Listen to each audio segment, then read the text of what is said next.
세계적으로 신형 코로나 비루스 감염증 피해가 계속 확산되고 있는 속에 여러 나라들에서 전염병 피해를 막기 위한 조치들이 계속 취해지고 있습니다. 윈남 보건성에서는 13일 수도 부근의 마을들에서 6명의 신형 코로나 비루스 감염자가 발생한 것과 관련해서 그곳에 있는 1만여 명의 주민들을 격리시키는 조치를 취했습니다. 보건성은 지난해 12월 중국에서 신형 코로나 비루스가 발생한 이래 중국 경외에서 이처럼 많은 사람들이 격리되기는 처음이라고 밝혔습니다. 다음 오스트랄리아 수상이 13일 자기 나라에서 신형 코로나 비루스의 전파를 막기 위해 중국 본토에서 오는 외국인에 대한 입국 금지 조치를 또 일주일간 유지할 것이라고 밝혔습니다. 한편 에스파냐 바르셀로나에서 열릴 예정이었던 세계 이동통신대회가 신형 코로나 비루스의 전파 문제와 관련해서 취소됐다고 합니다. 12일 주최 측은 국제적 우려와 여행 경보 등으로 대회를 취소한다고 밝혔습니다. 이에 앞서서 여러 나라의 이동통신 기업들이 이 대회에 참가하지 않을 입장을 밝혔습니다. 또한 최근 대형 유람선 웨스토데모가 신형 코로나 비루스 감염자가 있을 수 있다는 우려로부터 일본, 필리핀, 타이 등에서 입항을 거절당했다고 합니다. 1455명의 여객과 802명의 승조원이 타고 있는 이 유람선은 해상에서 2주일 동안 떠돌다가 캄보자 정부의 승인으로 13일 시아누쿠빌 항에 정박했다고 합니다. 그럼 발병국인 중국에서의 피해 상황을 보기로 합시다. 중국 국가위생건강위원회가 발표한 통계 자료에 의하면 14일 24시 현재 신형 코로나 비루스에 의한 국내에서의 총 감염자 수는 66,492명에 달한다고 합니다. 14일 현재 사망자 수는 1,523명, 중증 환자는 11,053명이라고 합니다.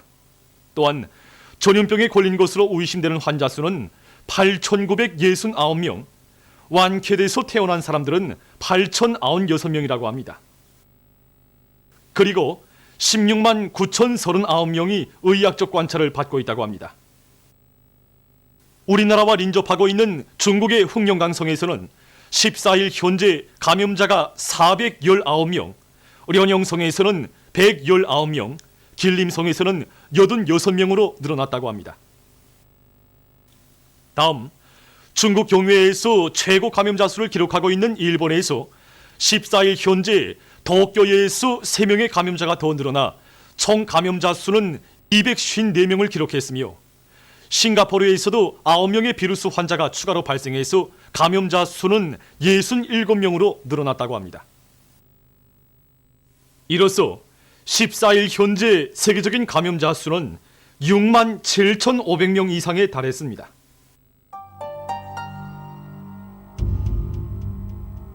지금 국제사회의 커다란 불안과 우려를 자아내고 있는 신형 코로나 비루스 전파를 철저히 막자면 그에 대해서 잘 아는 것이 중요합니다.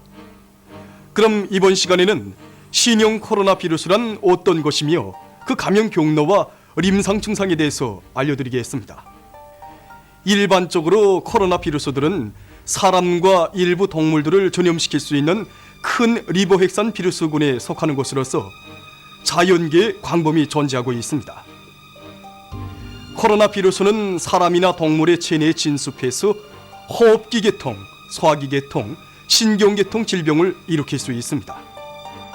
2002년 전까지만 해도 코로나 비루스들은 심하지 않은 상기도 질병 인자로 간주되어 있었으나 2002년 말에 중증급성 호흡기 증후군, 일명 사스를 발생시키면서부터 위험한 비루스로 인정되기 시작했습니다.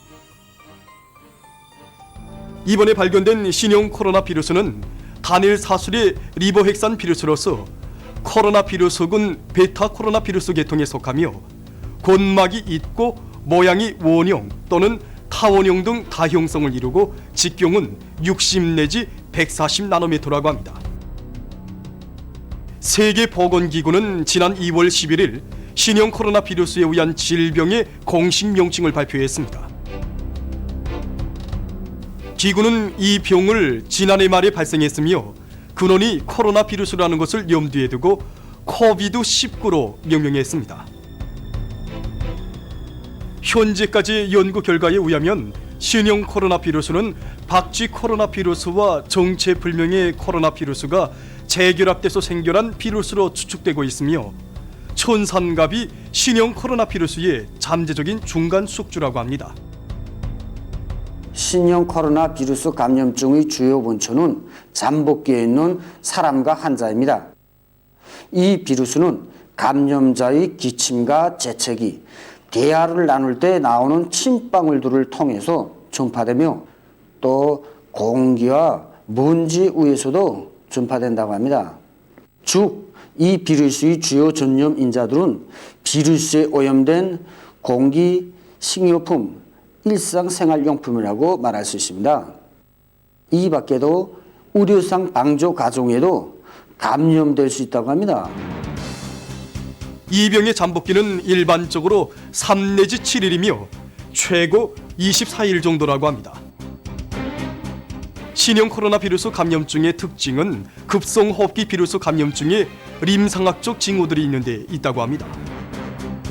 즉, 열이 나면서 기침을 하고 근육 아픔과 피로감을 느끼게 되며 감염된 순간부터 6 내지 8일째 되는 날에는 매우 힘든 숨가쁨이 발생한다고 합니다. 이 밖에도 미열, 머리 아픔, 각혈, 설사, 메스꺼움, 개우기, 가슴 활랑고림 등 다양한 증상들이 나타난다고 합니다.